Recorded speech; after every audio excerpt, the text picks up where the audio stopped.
接下来呢，我们有请到的是地球观察研究所科研下校的讲师 Caroline. Caroline, do you want to say hi and introduce yourself to our audience? Absolutely. Hello, my name is Caroline Nassif, and I work for Earthwatch, and I'm going to be talking to you about Earthwatch.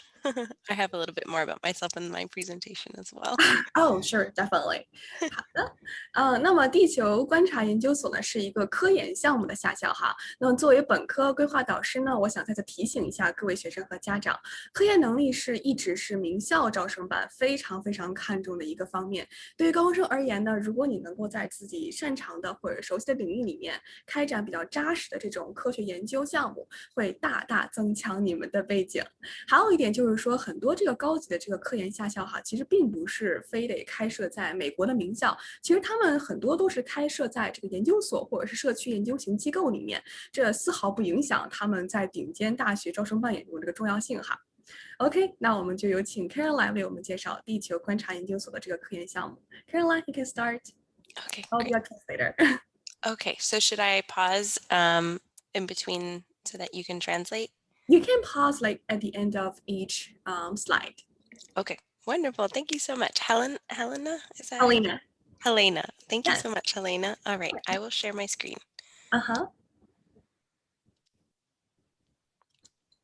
And can everybody see that? Yep. Okay, great. And can you hear me okay? Uh-huh. I'm trying not to talk too loud. I live in California and it's 7 a.m. here, so my baby and my husband are still sleeping. Oh, well, you're perfect. Don't worry. Oh, okay, wonderful, wonderful. Well, welcome everyone. Thank you so much for joining. Like I said, my name is Caroline, and I am speaking to you about Earthwatch today. So just a little bit more about myself. Like I said, my name is Caroline Asif. I am the Director of Field Research Expeditions at Earthwatch. I have been working for Earthwatch for over 8 years now, and I just wanted to show you guys a picture of me out on one of our expeditions.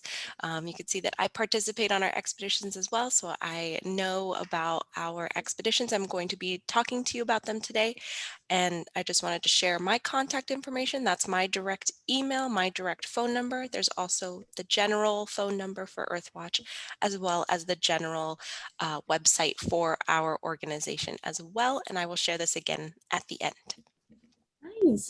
好，那 Caroline 先做了一个简单的自我介绍哈，她是这个地球观察研究所的实地科学考察和科研项目的 Director。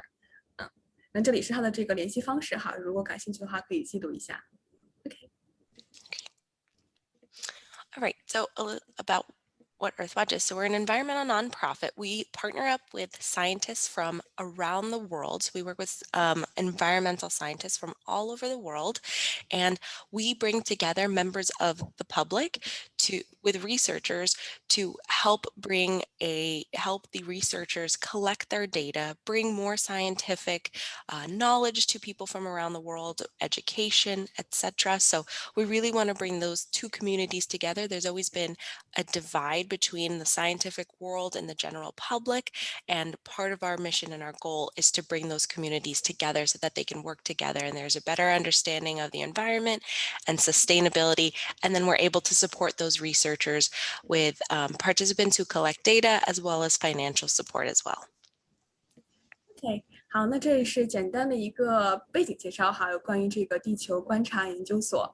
那么他们主要是和来自全世界各地的这个志愿者、科学家、研究员进行一起工作，帮助他们去做他们的这个科研项目啊，包括收集数据啊和信息啊等等。那么这个宗旨就是说，来帮助所有的对科学、对地球环境关心的、感兴趣的、想要去做研究的所有的人啊，来去更好的去建立这么一个很强大的这样的一个社区环境。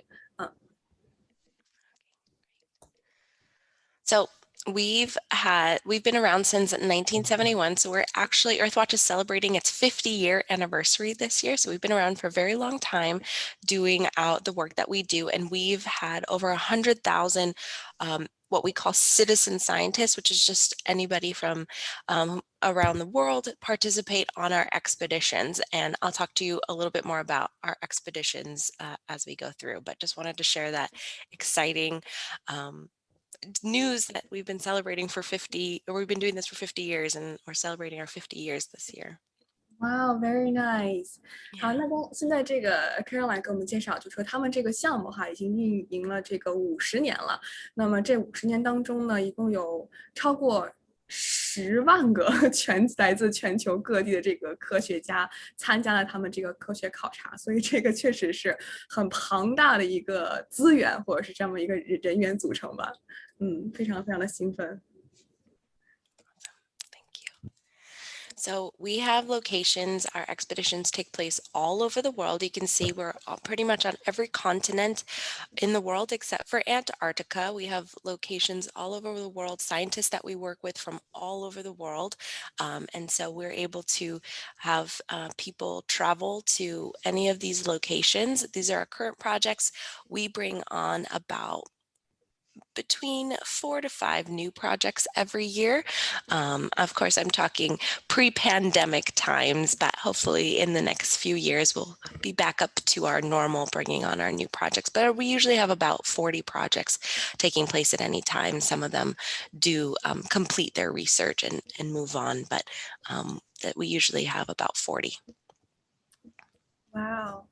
那这一页主要是来展现他们在这个科学考察方面哈，就是在全球各地的这么一个很 impressive 的一个这个地图哈。他们能看到这个灰色标的这个地方以及这个小箭头都是他们有科学考察项目的地点啊。那么这些参与到这个项目里面的志愿者或者是研究员都可以去到这些地方去。每年他们都会有新的项目。然后他说，就是因为这个疫情影响嘛，可能稍微的就减缓了一些，但是很快他们就会恢复正常。也就是说，就是每年或者是说就是通常情况下，他们大概都会有可能大概40个这样的一个科学考察的项目。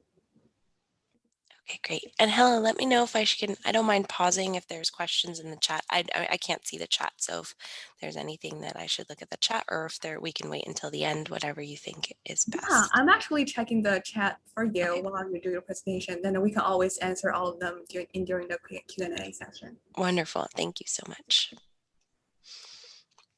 Okay, so how our expeditions work is people from around the world volunteer to become basically research assistants to work with these leading scientists. So you'll go out into the field, you'll help collect data along the scientists. There is no prior knowledge required to join our expeditions. The scientists will be there to teach you everything you need to know about how to collect about their research and how to collect their data when you get into the field. Usually the first day or two are training days for the research.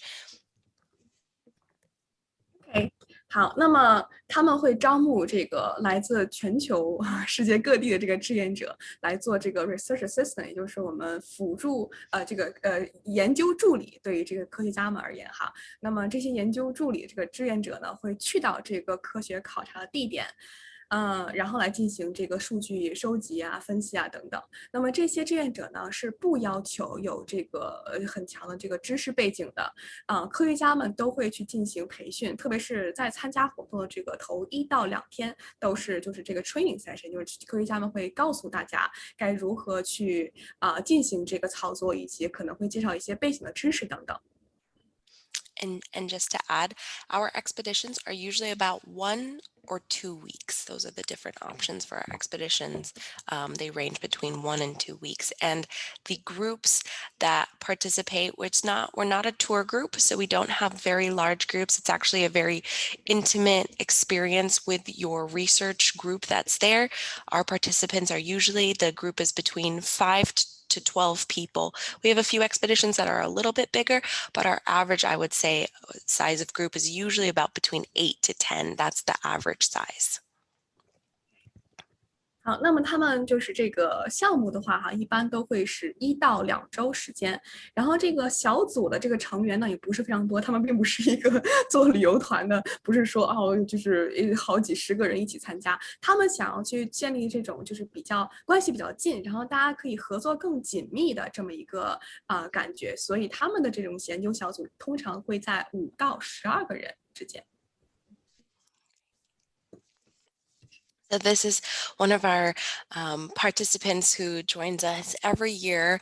And this is a quote that she said that she's very glad that Earthwatch exists and that we provide a positive experience for people to learn about nature, the natural world, and enjoy making a difference, because our participants really do help. The research that the data that they collect really helps the research make sure that they can write their research papers so that they can have their peer-reviewed publications, as well as a lot of them work with local governments in order to help influence and make laws and legislation in order to help protect the natural world. So it may be to create a protected area for different species, etc., or to understand the effects of climate change so that they can make better policies or help encourage people to be more sustainable in their area, or encourage the local government to create laws in order to help people be more sustainable to protect our planet.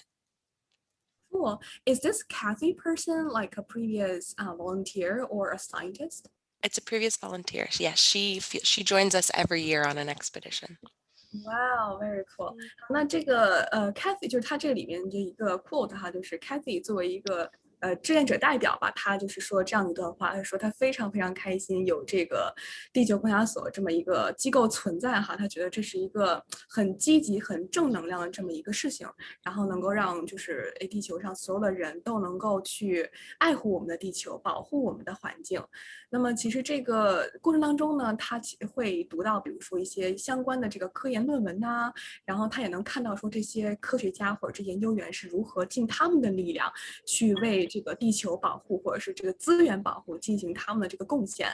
然后还有很多这个科学家和研究员，他们是跟当地的一些政府啊，或者是一些公益项目进行这种合作，或者他们可能是帮助他们去更好的完成他们的一些分析和这个宣传。对，所以就是整个过程是非常的有意义，并且你可以学到非常非常多的这个东西。So like I mentioned, I think I already said this, I was ahead of myself a little bit in the slides, but the data Sorry. collected, yes, the data collected is really important. It's used with the scientists. They help shape policies in their local communities and around the world. It also goes into their peer-reviewed publications. Earthwatch is mentioned in their peer-reviewed publications as well. So I know I talked about how we're not a tour group, but so that's exactly why. This is really important work. You're out there to make a difference, and you're out there to actually collect real data and make a difference out there, as well as support these scientists who really need the hands-on help. When you join our expeditions, you'll see that there's a lot of work to be done, and they really need this help. Wow. 那现在刚刚这个给我们介绍，就是说在收集数据这块哈是多么的重要。那其实熟悉这个科研论文或者是读过一些科研 paper 的学生和家长肯定都会知道，就是在科研这个项目里面哈，这个数据收集和分析是最关键的一个东西，对吧？那我们肯定得知道就是这个事情是怎么回事儿，然后通过收集到大量的这个数据，然后才能够就做出比较正确的一个分析，对吧？所以就是说对于志愿者而言，他们的这个数据分析这个工作是至关重要的。那么这些科学家呀，包括研究员什么，他们是很需要这种第一手的信息，来去为他们将来的这个科研这个项目啊，或者是科研成果来奠定一个很扎实的这个基础的。所以这些 volunteers 这些志愿者们，你们真的是非常非常的厉害，很关键的这个作用。So I hope you can see the top, but basically this slide is just letting you know that one of the main areas that we like to focus on are students and teachers. We've sent out over 5,000 teachers into the field, as well as over 4,000 students.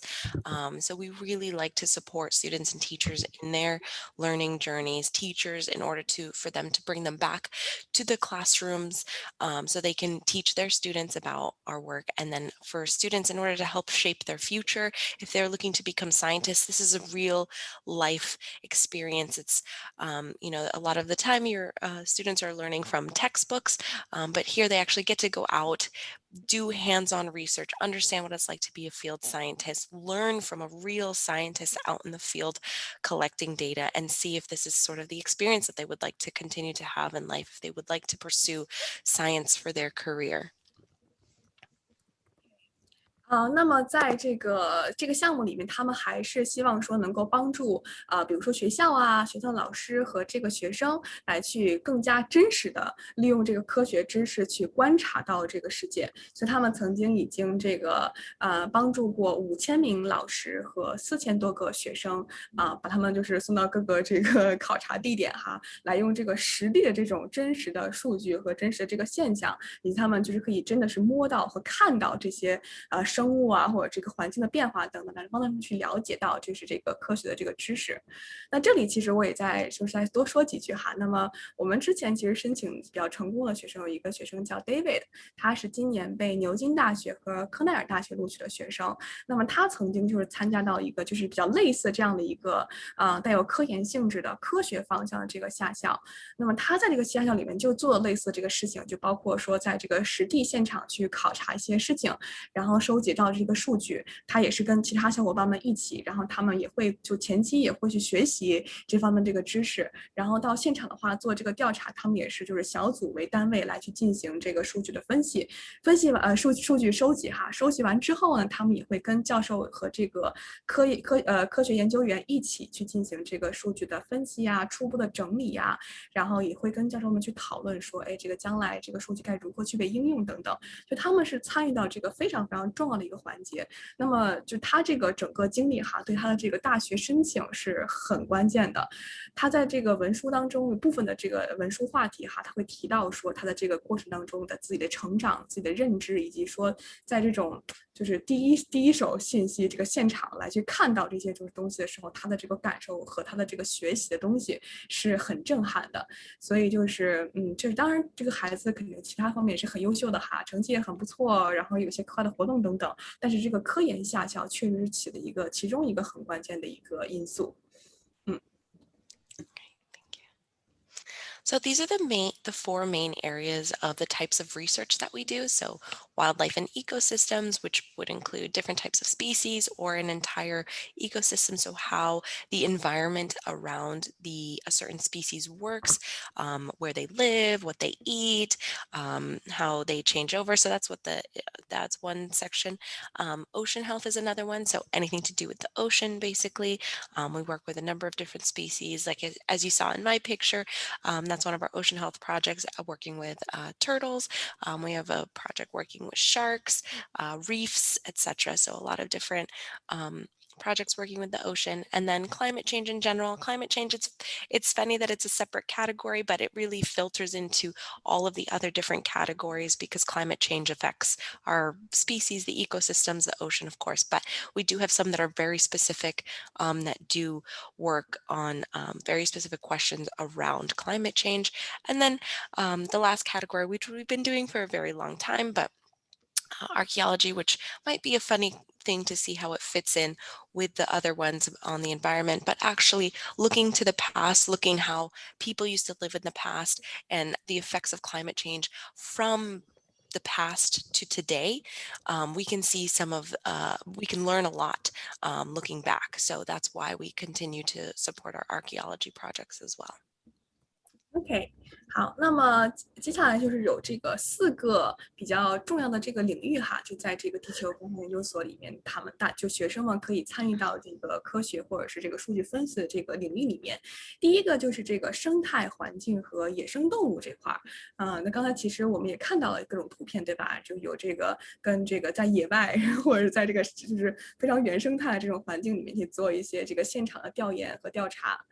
第二个是关于这个海洋的的健康的。那他也是之前也有一些图片给我们展示了，包括刚刚这个老师也跟我们讲说，他们也有一些项目，比如说关于研究鲨鱼或者研究乌龟等等，就在这个海洋里面的这些生物，它们的这个生存环境以及之后的这些现状和一些隐忧等等。第三个就是关于这个气候变化，那这也是一个老生常谈的一个在对于地球环境和安全方面就是很重要的一个因素，对吧？然后第四个呢是考古学，可能有学生会觉得说，哎，考古学放在这里面，稍微有一点点格格不入。但是其实呢，他们的目的是说想研究之前这些，比如说生态环境是什么样子的呀，之前的这个野生动物它们的生存环境以及人们是如何去回应这些变化或者这些就事情等等。那么这相当于是一个借鉴历史、学习以及为我们之后就为我们现在和之后的这些生活环境如何可以做改善一个借鉴的这个一个学习。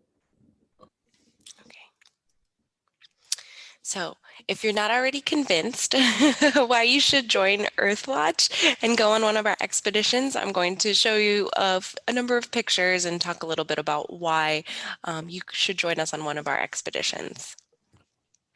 好，那么接下来这个 Caroline 会给我们来去看一些就是图片一些资料，来去让我们了解为什么就是参加地球观察研究所可以帮助到我们。So as I've already mentioned, so it's a really immersive experience into field research. You get to work hands-on with scientists, with maybe a different species, getting to collect authentic data and really make a difference and help and support in this area of helping with the environment.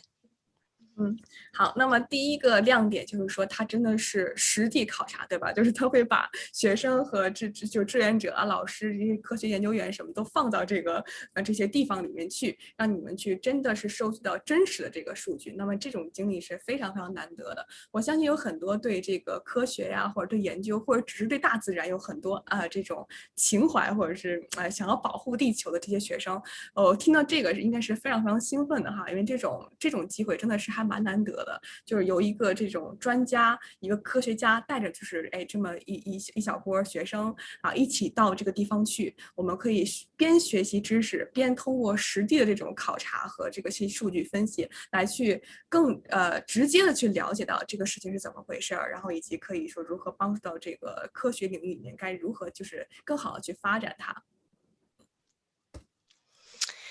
And you also get to work with scientists, very high class scientists from around the world, and you get to work directly with them. So if you have questions about their experience, their journey, how they became scientists, they're there to answer all those questions. So you will get to work directly with them when you join us in the field. 好，那么第二个特色就是说，我们可以跟这些知名的非常有这个学术成就的科学家一起工作，甚至是面对面一起工作。然后比如说，如果想要了解他们是如何成为就是一步一步走到今天，对吧？成为一个知名的科学家，或者他们对这个科研的经历是怎样，就是可能之前经历过什么样的一个困难呀，最后能达到这样的一个成就啊，了解他们的经历的话，那大家都可以直接跟他们去对话，这个机会也确实是非常非常的难得。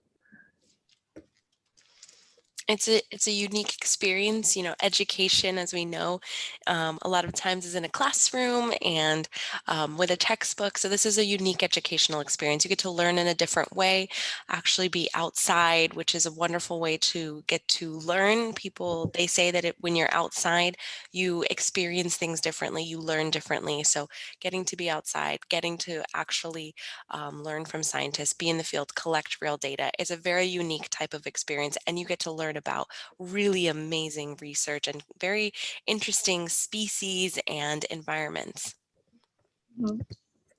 好的，那么最后就是说，确实是整个这个研究经历哈，包括数据考察等等，这是一个非常特别的一种户外教育的这种考察经历。相信就是如果说学生就是参加到这个活动里面去哈，然后能够跟科学家们一起工作，实地考察，然后就是在这个当地，然后去了解，也可以包括我们看这些图片哈，就是学生们都穿的像就是户外旅行这么一个装备，然后来去在真实的这种数据采纳的这个地方来去进行学习，这种经历是非常非常特别的。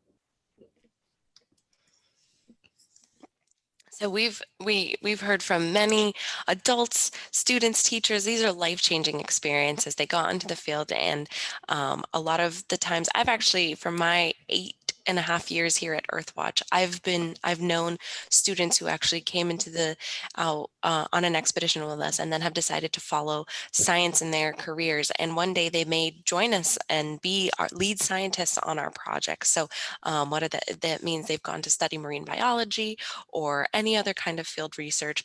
These are really life-changing experiences for people when they join us in the field. 好的，那么接下来就是说，这种经历哈，其实是一种改变人生的一种经历，是很有意义的。像刚刚就是 Caroline 跟我们分享说，之前有一些学员，他们可能在参加这个项目之前，就只是对科学有一些兴趣，但并不是知道说，哦，我将来的这个发展方向，或者说想要学习的这个专业方向是什么。那参加完这个项目之后，他能够跟这个科学家们，对吧，就能够这种一对一的这种对话，直接对话，包括他就是通过就是自己这种动手啊，然后去在实际考察等等，他发现说自己对于海洋学还是蛮感兴趣的，所以他通过这样的一个经历，确定了他之后的这个研究方向以及想要发展的这个领域。所以说，像这样的一种经历呢，作为顾问老师哈，我这边就是听到就我觉得非常非常的开心。就像这种，如果说我们从功利的这个角度去想的话，那这个经历肯定是说对于，对吧？就这个将来申请大学呀，或者是申请什么什么的，肯定是很有帮助的。你在简历上绝对是一个很重量级别的一笔啊，因为它是有科研，然后你是受到这个第一手这种数据分析，对吧？这数据收集的这个机会，并且你还能够跟这么多优秀的科学家、科学员一起去一对一这种直接的去工作等等，那这种东西真的是非常非常的优秀，而且是大学招生官很看重的。那么，如果我们把眼光放长远一点来看，对吧？就不只是光申请这个一点事情，那其实整个这样的经历，你能够跟这么多优秀的对科学或者对地球保护有极其热情的这些人一起工作，这件事本身就是很有意义的。就是你可能也并不知道说，在这个过程当中，某一个人的某一句话，或者他的某一个经历的一个分享，或者一个经验，就提点了你，然后让你觉得说，哦，天哪，这可能是我将来想要完成的事情，或者是可能你不一定真的是从事海洋学或者是地球保护等等，但可能是通过他们的一些经验分享，你会知道说，哦，我应该去如何去做，然后能够到达我心中的一个目标。就是他们的这个故事是可以让我们就按照我们自己这个想法来去 tailor， 对吧？就是你把它这个稍微改变一下，但是他们的这种经验或者是这个过程，或者他们遇到的困难是如何解决，这些故事都是很好的这种经验，可以帮助到我们将来在你想感兴趣的这个领域当中去学习和成就的。And then I believe you are all students, correct? And so this is a great way to help with preparing for colleges. And, like I mentioned, you get to work with scientists. So you can ask them about their path, their career path, their educational path. So this is a great experience for that. It'll help with college essays, etc. It's just a really wonderful experience so that you can have a better idea of what you want to do, how you want to get there. And you can have some mentorship from those scientists, as I mentioned before, to help you figure that out. 好，那么刚刚这个Caroline 介绍的就是我刚刚差不多提到了哈，就是说这个事情肯定是对于你这个大学的准备，以及或者说将来你想要研究什么样的一个方向，或者是专业挑选等等，都是一个很有意义的、很有帮助的这么一个经历。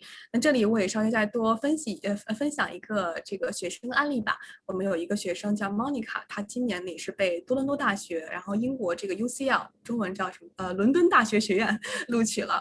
然后呢，他的这个方向就是这个生物医学，然后他曾经也是参加了一个类似这样的一个这个生物医学的这个科研下校哈。他在这个期间呢，也是就是能够跟研究员科学家一起去工作，然后呢跟他们聊了很多，就是说他们是如何到达他们现在这样一个成就的，他们之前作为一个高中生他们是怎么做的，作为大学生他们做了哪些事情，就是课外和课内都有。然后等他们毕业之后，他们又是如何进到什么研究院去做实习，然后之后他们又是在去什么全世界去考察，然后最后他们有他们自己的一个科研的一个兴趣，然后最后他们又可能回到这个学校里面去这个是做这个研究啊，或者是去读 PhD 啊等等等等，就他们整个这种经验的分享吧，这个其实也是蛮关键的。那 Monica 她在这个写文书的时候呢，就写到说，哎，就是她其中一个这个研究员老师，他是非常喜欢的，然后呢，他就觉得说，哎，这个老师的这个经历是特别有借鉴意义，然后呢，他也觉得说从他身上学到了很多东西，也看到了自己跟他有相似之处，比如说都是很好奇，然后都是能够塌下心来去研究某一件事等等。那么这种就是这些经历吧，就对他的这个大学申请以及之后这个专业方向挑选等等，包括整个人生的这种选择呀，或者是努力的方向啊，都是很有帮助的。对，所以就是还是那句话，我们这个学生呢，在挑选这种课外的学术活动，或者说这种科研性质的夏校等等的时候呢，就是我们可以抱着一个功利的心去面对，就可以说我就是为了大学申请或者怎么样去积累一个很好的经验，这个没错。但是同时我们要看到，这些经历远不只是帮助你到大学申请这么简单。Now, I have a few videos. Again, if you're not convinced by what I've already talked about in the beautiful photos that I've shown, I do have a few videos. So if we still have some time, I can show them. What do you think, Yeah, of Helena? course. How long will that be? Let me see how long they are. I have them open. So one of them is a little less than 2 minutes. The other one, this one is a minute, and then the last one I think is the longest one, which is 5 minutes. So the last one is actually a former participant who went on an expedition. Her name is Judith Santano. She is went on one of our expeditions. She's actually a board member with us now and following her path along being a scientist herself. So she is a very interesting and great story. So I just wanted to share that. So Oh, in sure. total, it's less than 10 minutes, but I can just pick one or two, whatever you think We makes sense. have about like 15 minutes before Okay. our Q&A session, so I think this is good. Great. Yes, that's what I thought. So we'll start with the intro. This is a little just a Sure，little bit. 好，现在 Karen 来为我们就是播放几个短视频哈，大家可以就是更加直观的去了解这个项目。OK， Okay, great. Sure.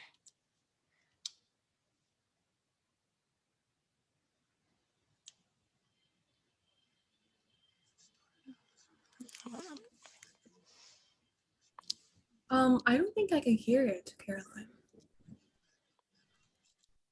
Yeah, I might have to take off my headset. Yeah, I think so. Let's see if that works. I know it's not letting me make it bigger either. Sorry.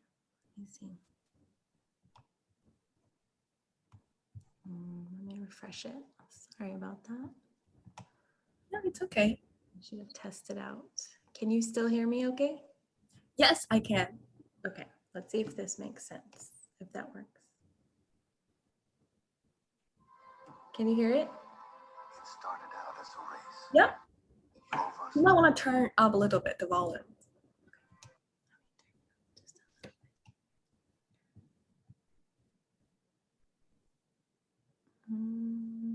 Let's do, I don't want it to blow out your ears. Let's see.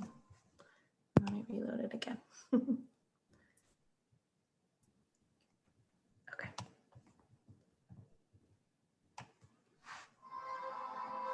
Okay. It started out as a race that drove us to explore the moon, ultimately bringing back a better understanding of ourselves and igniting a sense of global community and sustainability.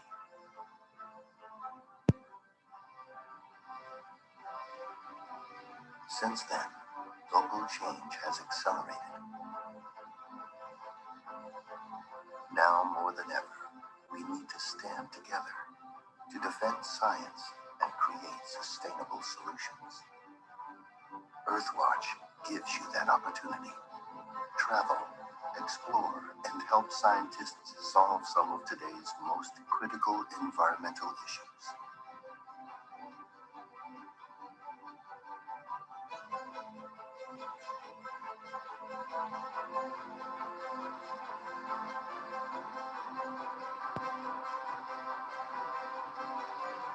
Choose your passion. Book an expedition, become an ambassador, or make a monetary donation to support critical field research. Your contribution can change the future of our planet.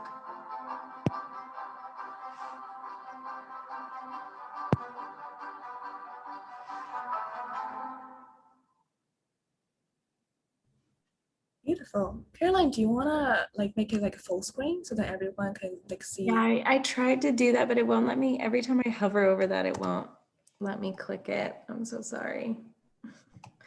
The full screen. I don't know if you can see my mouse. Oh, I'm seeing that. It doesn't work. I'm You sorry. want to try the next video? Yes, I will. So I was just going to say about that video, you can see a little bit of how Earthwatch started and where we've come from there and why we continue to do the work that we do. Yeah，刚刚那个视频是主要介绍说，这个地球观察研究所他们的发展历史哈是怎样开始的。Yeah, I don't know why Maybe the full this one works.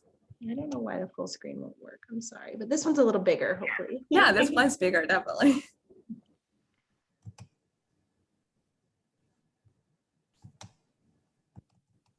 I'll have to-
Okay.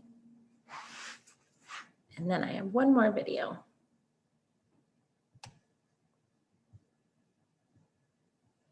I really want Judith to be bigger, but that's okay. I like to call myself a surprisingly aquatic terrestrial ecosystem kind of gal. Sometimes it feels like my love for the earth just isn't meant to be. A love destined to fail. It feels like the earth and I are star-crossed lovers. Many of my Stanford classmates would tell the same story, that when they were kids, their parents would take them snorkeling and hiking all the time, and that they always knew that they loved the environment.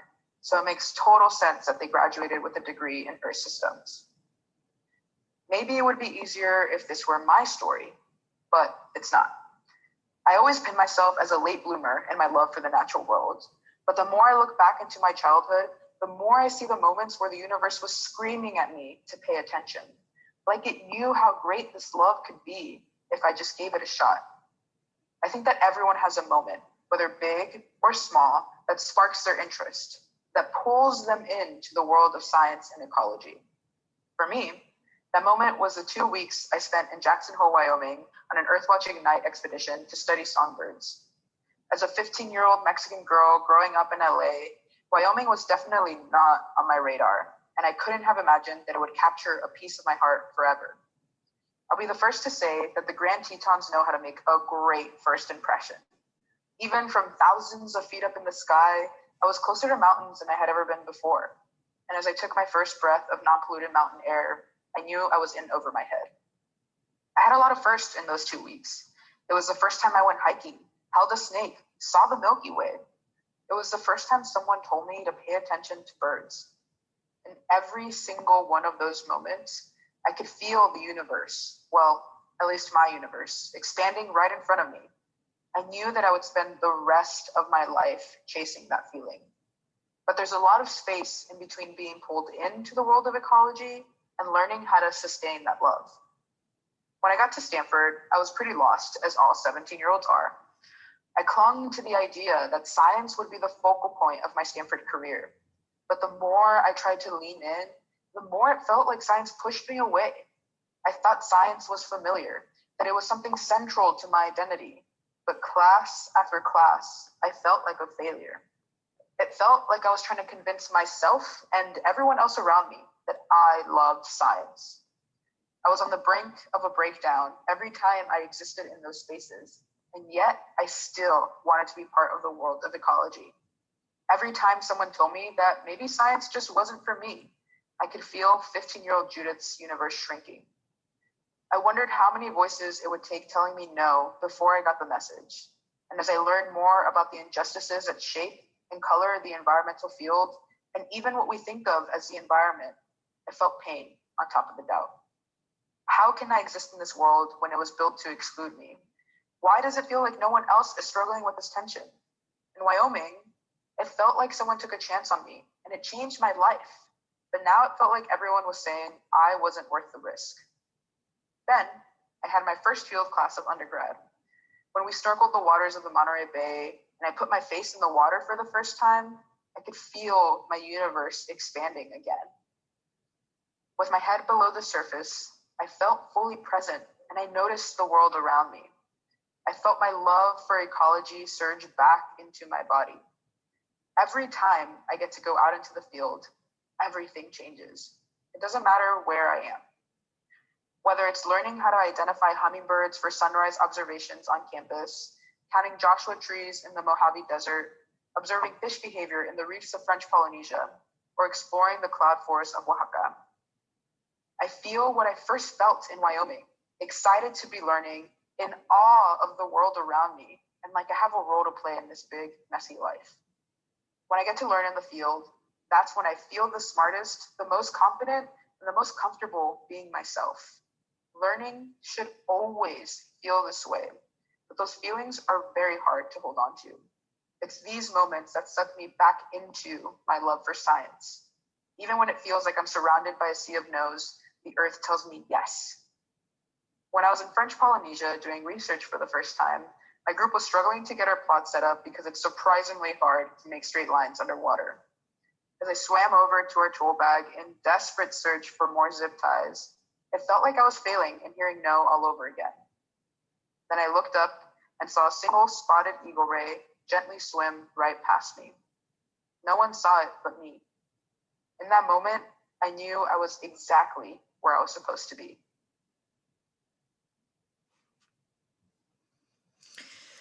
So I have goosebumps every time I hear Judith talk. To me, she's very inspiring, and I'm very proud to have her on our board. I know.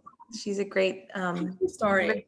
great story, exactly, and a very inspiring person. And I just love that she's so inspired by the environment and what she sees around her. And I feel that way joining our expeditions as well. It's so, when you get to go out there and get to really be in nature, it's very easy to become inspired by what's around you. Yeah, definitely. 刚刚那个 Caroline 给我们播放了几个视频哈，最后一个这个视频确实是还蛮有意义的，就是有一个女生在跟我们分享她的这个经验哈。那么我在这里就不过多的去阐述了，大家如果感兴趣的话，可以登录他们的网站去再看一遍这个视频，进行更多的了解。All right, I am just going to put my headset back on so that you don't hear an echo. Sure. I'm seeing a lot of questions, very nice questions in our chat room. So, yeah. Wonderful, wonderful. Well, that was it for my presentation, and I think I did it on time, just a couple of minutes early.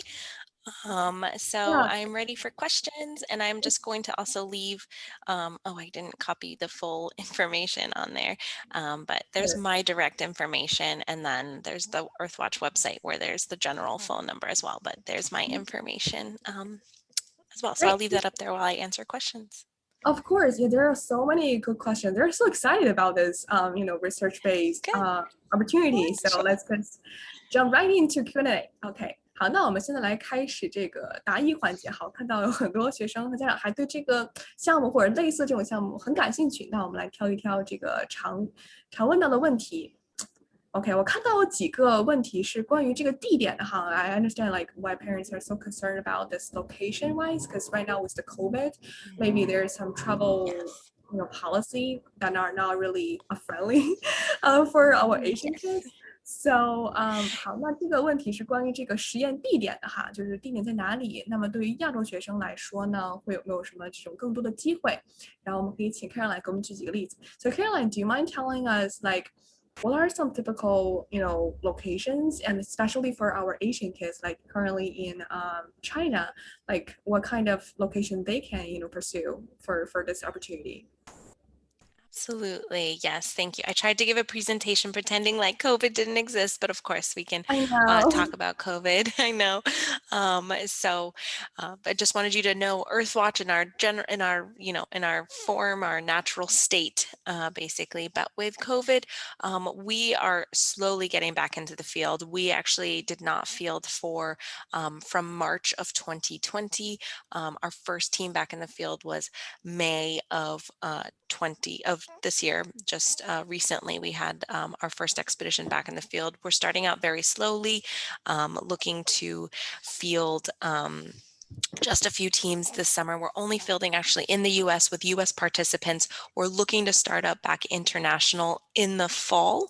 And then hopefully by 2022, things will be more open. So I would recommend, if you're looking at these opportunities, to look for the fall or even next year if you're able to travel in 2022, when we believe more things will be open up. We'll be back working internationally, and things will be hopefully, I hate to say back to normal, but at least in a little bit more normal, would be my recommendation with looking at internationally, and travel restrictions opening up a bit would be, I think, more likely in 2022. Okay, so are you saying that like currently it's still within United States, but for like in the future there might be Just more? Yeah, just for this summer, we're doing just the United States at the moment. And all of our teams are already full anyways, because we're already in mid-June. So yeah, everything's already full for this summer. It's only in the United States, but we will start back up internationally, working internationally in the fall. So most likely September, October, November, December, we'll be working internationally. So, and that's something to keep in mind too. Usually with our expeditions, people sign up for them at least 3 to 6 months in advance, sometimes a little further out, about 9 months in advance, depending on where they're traveling to, since you do have to make, since there's a lot of travel arrangements that go into it. So you usually sign up pretty far in advance. Okay, then what about like, is there are there any locations like nearby or within Asia? Yes, we do have some locations within Asia. Mongolia is like the closest, I would say, to there. We have a couple of projects in Indonesia, in Bali, and where else am I thinking of? So yeah, there are a couple of options in Asia. 好的，那刚刚请 Caroline 给我们回答了一下，就是这个实验地点哈，就是科研地点。那么这也是很多家长和学生很关心的一点，对吧？在那疫情期间呢，他们是非常确保就是学生和就是所有人员的这个安全，所以他们是在很小心的、缓慢的进行这个逐渐开放。然后他们刚刚结束了一个5月的一个科研哈，那么这个暑假呢，他们已经完全爆满了，这个而且是仅限于美国。那是今年秋季或者是可能到明年的时候呢，会开放这种全球性质这种科研考察机会。那么在亚洲地区，他刚刚提到2个地点，一个是蒙古，一个是这个印度尼西亚的那个巴厘岛都是可以，就是对咱们亚洲学生可能比较友好，因为离得比较近一些。好，那我们来看看 next question 下一个问题哈。Okay, I think this question is mainly for me. 这个问题是说这种项目几年级参加比较好？对于大学申请来说的话 ，Okay, so the question is asking about like what age of the groups, like students can join in. So maybe you can just answer like, is there any age limit or new policy? Yes, that's a great question. Thank you for asking. I'm sorry I didn't mention it. So, the minimum age for our expeditions for our students is 15. Mhm. So, our student groups, we do have specific groups that don't have adults participants on it. Earthwatch does provide the chaperones. We provide one or two chaperones depending on the size of the group to join. So we call these our teen teams. They are in the summer. We don't have them this year because of COVID, but we will start them back up for next summer. And so the age ranges are from 15 to 17. For anybody over the age of 18, since technically in the US, you're considered an adult, you're able to join our adult teams, which field year round. OK, got it。好的，那这个问题就是我们两个人可以一起回答哈。这种项目几年级？首先说他们这个项目要求是说你得是15岁加，就15岁往上这样子，就是可以参加，也就是高中学生和个别初中学生都可以参加。那么作为顾问老师来说，我觉得哈，这个低年级和高年级都可以参加，只是你的目的或者想法略有不同。比如说低年级的孩子呢，我会建议说用这个项目来去更多的去了解你在这个科学领域的这个兴趣，寻找你的这个兴趣点，对吧？然后积累经验，然后以为你将来比如说想要去探索某一个专业领域啊，或者说看看你对科学呀或者对科学研究喜不喜欢，就是用来了解自己或了解科学这么一个目的。那高年级的话呢，因为就是你已经有了就是一定的这种学术能力和这个学术爱好的方向，对吧？那这个项目可以让你来去增强你的这个科研能力，带来更多的贡献。那刚刚其实这个 Caroline 也说到说，就是每一个小组不是都有5到12个人组成嘛，对吧？那除了这个科学家，他作为这个就是科学家给我们提供这个知识和领导力之外呢，那其实你高年级的学生，你也可以作为一个小组的一个小 leader 来锻炼你的这个领导力和组织能力。好的，let's see the next question. Okay, Yeah, that's a great question. 这里第3个问题哈，这个是问到说，在这个项目就是这个志愿者过程当中呢，我们学生是只能接触到就是调研和收集数据这个工作，还是说会有一些其他更加复杂或者更加高级的一些这个任务，比如说分析数据，或者说提出假设或等等这种。Okay, so the question is about like how much work or how many duties the students can be involved in. So is it only about research and collecting data, or is there something like more complex or higher level or advanced, like a data analysis or hypothesis, maybe? Yeah, that's a fantastic question. So, yes, a lot of it is data collection because that's really where the scientists need help. The more hands they have, the more ground you can say they're able to cover physically, because if they're able to send different groups out to collect data in different areas, that means that they don't have to go to all those areas. But yes, some of our expeditions do have some analysis, some lab work, etc. as well, if that's something that someone is specifically interested in, depending on the project. I can recommend, if they send me an email, etc., or I can recommend which ones have a little bit more or may have some opportunities for analysis work. And if somebody has, the skills or the background for that, and we let our scientists know, they may be able to support that. It is possible. It's not on all of our expeditions, but it is possible. OK, awesome. 好，那么就是刚刚 Caroline 给我们讲说，就是数据分析哈，数据收集，sorry，数据收集这件事情是在就是这个科研当中是最关键，也是科学家们最需要的。这样的话，他们就不用说带到就是世界各个地方去，然后来去做这件事情，对吧？就是可以让志愿者来做。但是呢，也是有数据分析和在实验室工作的机会的。那如果学生有对这感兴趣的话，可以联系我们的小助手，然后我们可以帮助学生来去推荐具体的这个项目。好的。Let's see our next question. Okay, so this question is also, I think, is asking to me. So how does college admissions evaluate this program? Caroline, you're welcome to, add more things. I'll just, speak to the audience based on that.